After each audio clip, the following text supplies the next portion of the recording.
My family was so religious. I grew up on the far right end of the evangelical conservative spectrum. For real, as religious as you can get. Every Wednesday, youth group. Every Sunday, church. I went on church ski trips and church summer camp and church canoeing trip. I mean, every trip. I went on to all the trips. My parents were like, thank God there's a trip this weekend. Have a good time. Looking, now that I'm thinking about it, I'm like, maybe we should join a church. Wait, what? It's only $50 a kid? Y'all take them for the weekend? Don't you fucking touch these kids, all right? Call me when you get back. That's some cheap-ass babysitting right there. I never thought about it until right now. I was like, holy shit, maybe we should be religious. Yeah. First time I ever got frisky with a girl was in a church van coming back from a ski trip. Yeah, I mean, nothing crazy, just, rubbing and stuff. Rubbing stuff the Lord wouldn't have wanted me to rub. I came home, I was like, Mom, I kind of like that Gina girl. She was like, Cousin Gina? I was like, oh, shit. I didn't know. Somebody should have told me that probably months ago. Were y'all going to mention that we were related?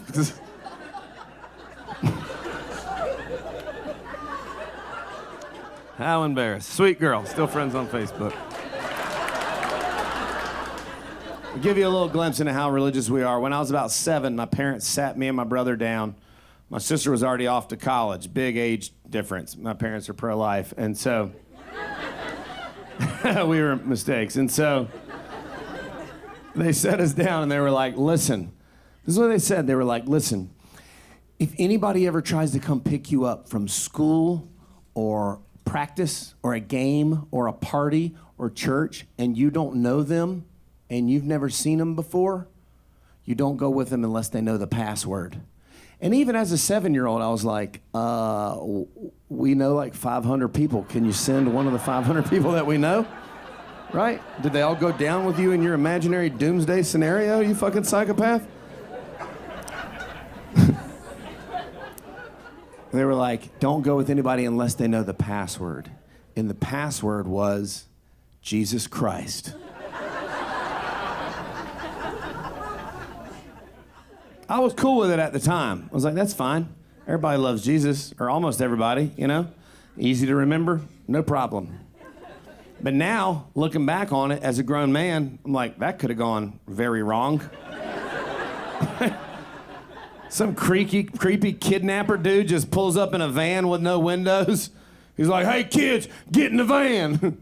Like, we can't go anywhere with you unless you know the password.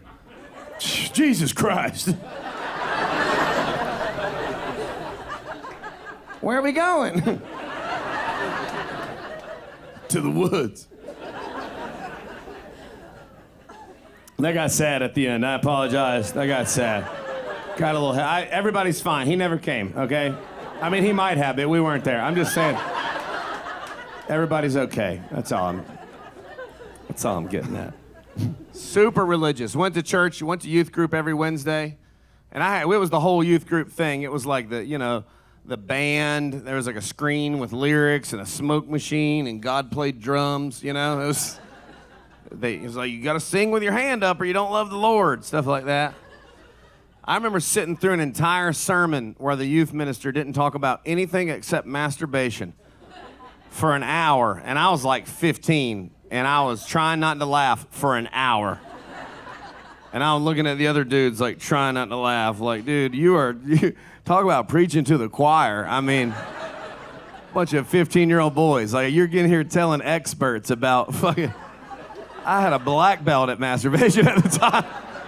I was like, sir, I consider myself a better professional, and I think a lot of the shit you're saying is incorrect.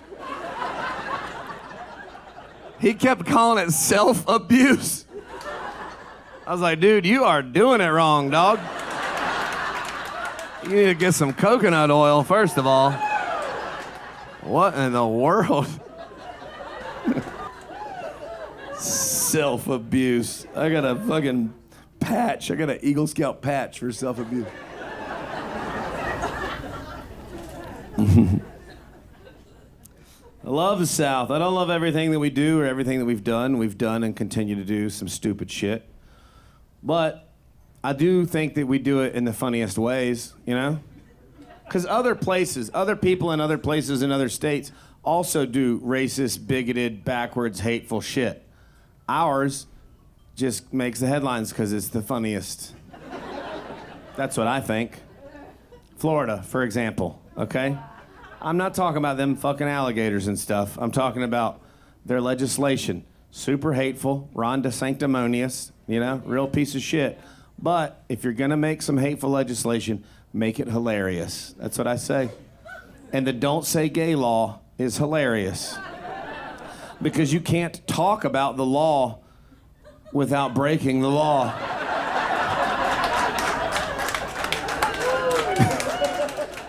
You picture a couple redneck buddies hanging out together like, hey man, what you think about that new law? Which one?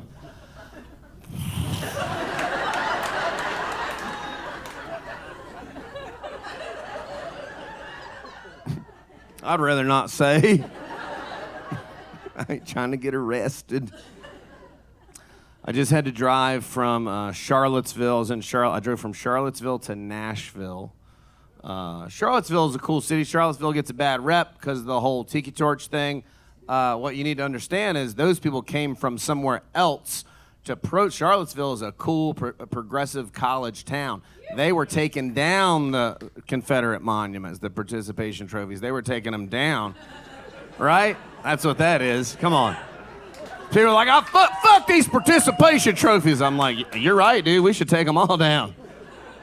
But you take that red hat off, too. Y'all didn't win.